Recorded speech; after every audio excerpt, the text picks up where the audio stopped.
Here is how to quickly remove all search suggestions on Instagram. So first, open your Instagram application on your specific device, then tap on the search icon from the left-hand side of the screen or the bottom of the screen, which is the magnifying glass. Then tap on the search bar at the top and select See All option. Select Clear All.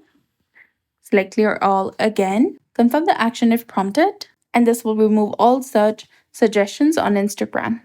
If the See All option is not available, go to your profile picture.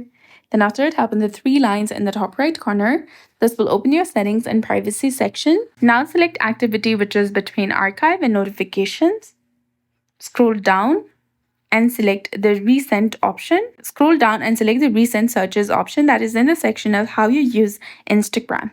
And here select Clear All from the top of the menu and you'll be done. Your entire search history will now be cleared.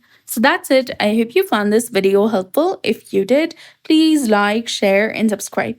Thanks for watching. We'll see you again in the next one.